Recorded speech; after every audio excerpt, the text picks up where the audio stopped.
बिस्मिल्लाहिर्रहमानिर्रहीम। अस्सलाम वालेकुम नाज़रीन, मैं हूँ एमएसजे और मेरे साथ मौजूद हैं एस्ट्रोलॉजर मलिक महबूब साहब। सर कैसे हैं आप? ठीक हैं? खैरियत से हैं? अल्लाह का करम है। आप बताएं कैसे हैं सर? सर तरीके इंसाफ ने 4 की जो करना था कर दिया, डी चौक में पहुँचना था पहुँच के दिखा दिया। अवाम का जमे गफ़ीर है, हुकूमत की हिट उस तरह कामयाब नहीं हो सकी। आज लाहौर में कह रहे हैं कि मीनार पाकिस्तान में एहतजाज करेंगे, लेकिन लाहौर को भी बंद किया गया है। कैसे देखते हैं, लाहौर में भी एहतजाज हो पाएगा?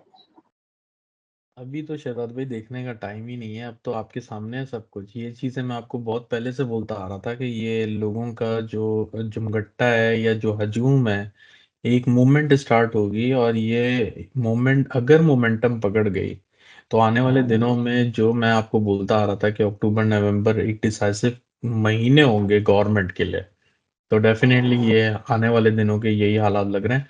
लेकिन मुझे अभी भी इधर जो 2 दिन हैं, 4 और 5, इंक्लूडिंग 6 को भी आप कह सकते हैं। 6 का मतलब 2 ढाई दिन समझ सकते हैं, क्योंकि ये एक हाउस से जो मून की ट्रांजिट होती है वो 2 से ढाई दिनों में होती है। तो ये जो 2.5 दिन है ना, इसमें बहुत ज्यादा शदीद तसादुम का डर था। और एक दिन तो आपने ऑलरेडी देख लिया है कि जो अली अमीन गंडापुर है वो पहुंच नहीं पाए हैं। अपने जो भी उन्होंने डी चौक का बोला था वो पहुंच नहीं पाए हैं। तो मुझे ऐसा लगता है कि ये मोमेंटम कुछ ज्यादा ही पेस पकड़ जाएगी अगर आज का दिन भी मुजम्मत हुई और ऐसे ही हालात रहे। तो इनके साथ पीटीआई के साथ कोई बड़ी बात नहीं है, 2-3 जमातें मजीद ऐड ऑन हो जाएं और ये बहुत पूरे मुल्क के अंदर एहतजाज धरने का सिनेरियो स्टार्ट हो जाए।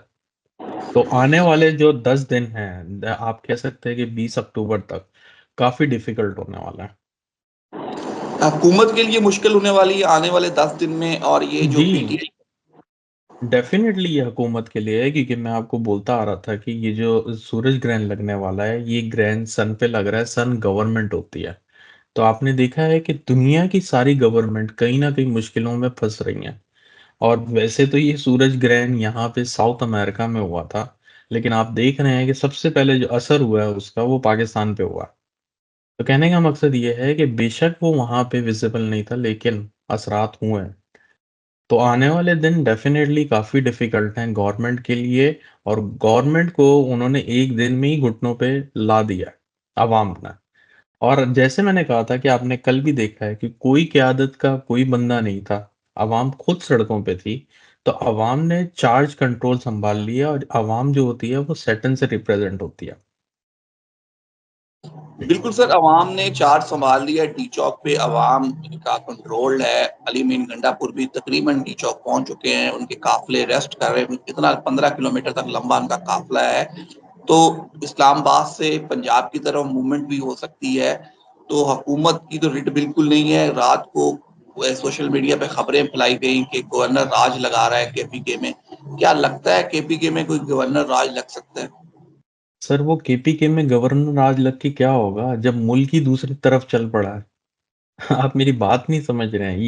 ये जो अब बब्बर दबकियां जितनी भी इन्होंने देनी थी, वो सब फालतू हो गई हैं। अब ये टाइम नहीं है इन चीजों का। अब हाथ से सब कुछ निकल गया इनके। इनके हाथ में कुछ भी नहीं है। जो एक आखिरी वो जो था ना, एक जिसको बोलते हैं आखिरी सिरा जो था, वो था 63A की, जो इन्होंने तरमीम पास करवा दी। अगर ये उस चीज को इनिशिएट नहीं करते तो मामलात इस हद तक नहीं जाते। लेकिन ये प्लानिटरी पोजीशन से मैं आपको एक ही चीज बोलते आ रहा था कि जो लोगों का एकदम से शुरू होगा मोमेंटम, वो गवर्नमेंट या फौज के हाथ में नहीं आने वाला। और आने वाले दिनों में कोई बड़ी बात नहीं है कि हालात आपको बड़े सिमिलर श्रीलंका और बांग्लादेश जैसे लगना है। अच्छा, हालात बांग्लादेश और श्रीलंका जैसे हमें लग सकते हैं, लेकिन बात करें इमरान खान साहब की, जेल में बैठे कॉल देते हैं, दुनिया पाकिस्तान की आवाम बाहर आ जाती है, सड़कों पे आ जाती है, डी चौक में एहतजाज होना शुरू हो जाता है कि कोई ऐसा लीडर होगा जिसने जेल में बैठे कॉल दी हो, खुद वो जेल में बैठा और उसके लिए लोग एहतजाज करें। बात ये है सर कि ये सिर्फ पाकिस्तान का हाल नहीं है। मैं आपको वैसे ही बता रहा हूँ, पूरी दुनिया का हाल है। मेरे जिससे भी बात हुई है, जिन्होंने भी मुझे कांटेक्ट किया है, उन्होंने कभी मुझे अपोज नहीं, मैंने कभी अपोज नहीं सुना खान साहब के।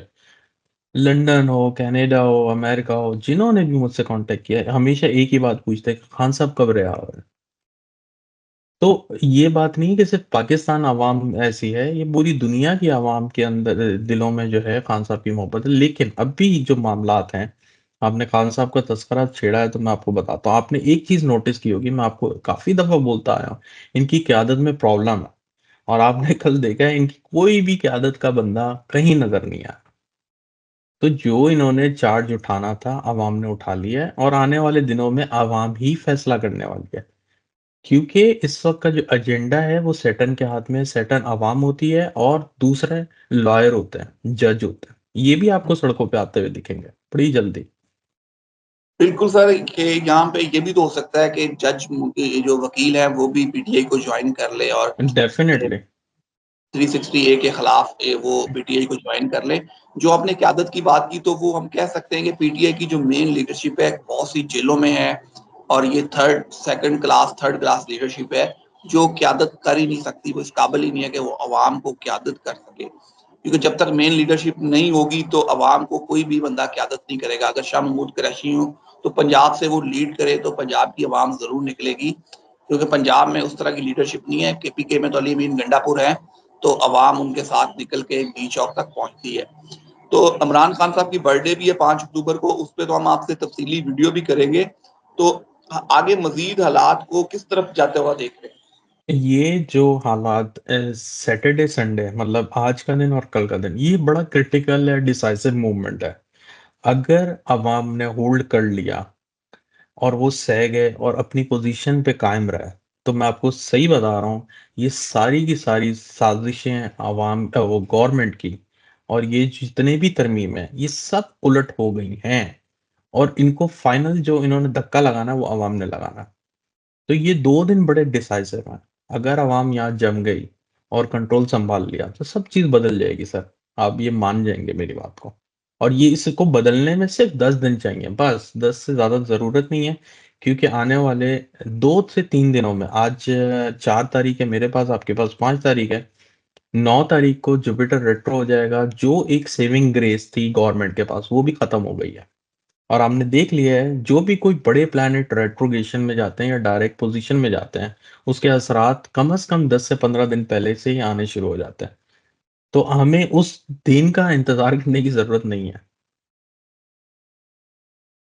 तो हम ये कह सकते हैं कि हुकूमत मुश्किल में घिर चुकी है। अब इसे निकालना देखते हैं कौन निकालता है। पीटीआई के एहतजाज को मजीद लोग भी ज्वाइन कर सकते हैं। तो ये जो काजी साहब सोचे बैठे थे एक्सटेंशन के लिए, आईनी अदालत के लिए, तो वो मुझे लगता है कि अब पॉसिबल नहीं है काजी साहब के लिए। सर ये कुछ भी पॉसिबल नहीं है। अभी तो गवर्नमेंट को अपने लाले पड़ गए हैं। ये जो आप सोच रहे हैं ना, मैंने आपको एक बात मेरे ख्याल से लास्ट व्लॉग में कही थी कि ये जो इक्लिप्स लगेगा ना, ये पूरी जो आवाम की सोच को बदल के रख देगा। तो शायद काफी लोगों को ये बात को समझ में नहीं आई, लेकिन आज वो बात उनको समझ में आ रही है कि अब जो आवाम ने एक जोर पकड़ा है या लोग बाहर निकले हैं, उन्होंने लोगों का जो सेंटिमेंट है वो चेंज कर दिया है। कि अब जो मामलात हैं आवाम के हाथ में है, अगर आवाम बाहर आ गई वो सब कुछ बदल देगी। और अगर वो नहीं आई तो रिजल्ट पहले से उन्होंने डिक्लेयर कर दिया 63A डाल के। बिल्कुल सर, जिस तरह आवाम रात इस्लामाबाद में डी चौक में मौजूद है, डी चौक पहुंची है, अब आवाम का खौफ ख़त्म हुआ, लोगों ने शेलिंग बर्दाश्त की। लग ऐसे ही रहा है कि आवाम को अब इस तरह की मज़ाहमत का मज़ा आना शुरू हो गया है। शेलिंग से मज़ाहमत करने का पाकिस्तानी अवाम पहली मरतबा किसी चीज़ की मज़ाहमत की है। हमने देखा है कि ये कोई 9 मई के बाद पीटीआई की जो क़यादत है, पीटीआई के लोग हैं, कोई बड़ा एहतजाज कर सके हैं हुकूमत के ख़िलाफ़। इतनी बड़ी मज़ाहमत कामयाब हुई है कि जो डी चौक में जो उनका वादा था वो उन्होंने पूरा किया है। कहीं भी हुकूमत की कुछ हमें नज़र नहीं आई, उन्होंने उसको चैलेंज किया है। तो हम कह सकते हैं कि आने वाले 2-3 दिन में कोई बड़ा फैसला होने वाला है। बिल्कुल सर, आप बिल्कुल सही बोल रहे हैं। 2-3 दिनों में ये जो तहरीक है ये पूरे मुल्क में फैल जाएगी। मैं आपको यही बता रहा हूँ कि ये 2-3 दिन बड़े डिसाइसिव होने वाले हैं। अगर यहाँ पे आवाम ने कंट्रोल संभाल लिया तो ये आप समझें कि पूरा मुल्क बिल्कुल पहिया जाम हो जाएगा और सिचुएशन इनके हाथ से निकल जाएगी। और जो खबरें इन्होंने लगाई हुई थी कि कंटेनर को वेल्ड कर देंगे और वो पता नहीं कौन-सी तारें बिछाई हुई हैं, तो वो तो पहाड़ों में से निकल-निकल के आवाम सड़कों पर आ गई है। तो अब सिचुएशन वैसे ही इनके हाथ से निकल गई है और मेरे ख़्याल से इस्लामाबाद जितना सिक्योर और इतनी तैनाती मेरे ख़्याल से पूरे मुल्क में नहीं है, जितनी तैनाती इन्होंने इस्लामाबाद में की है। तो ये तो एक इनके लिए बहुत बड़ा लेसन है और अगर अभी भी ये नहीं समझे हैं, तो ये 2 दिनों में बहुत अच्छे से समझने वाला है। बिल्कुल sir, thank you so much. ये एंड पे कोई मैसेज हो तो ज़रूर शेयर कीजिएगा। जी, मैसेज तो अभी हकीकत बात है कि जो मैं हालात देख रहा हूँ, तो मेरे दिल में यही होता है और यही दुआ निकलती है कि अल्लाह सबकी खैर करे और सबसे ज़्यादा ये है कि जो आवाम जिस इरादे से निकली है, वो मुहिम पूरी हो जाए उनकी। और पाकिस्तान वाक़ई आज़ाद हो। मुझे तो ये हालात ऐसे लग रहे हैं जैसे हम जो है 1947 के बाद 2024 में एक दूसरा मुल्क आज़ाद कराने जा रहे हैं। चलिए अल्लाह खैर करे, अल्लाह सबकी खैर करे, अल्लाह पाकिस्तान की खैर करे, पाकिस्तान के लिए जो भी अच्छे करे वो करे। Sir thank you so much. मुझे और मलिक महबूब साहब को दीजिए इजाज़त। अल्लाह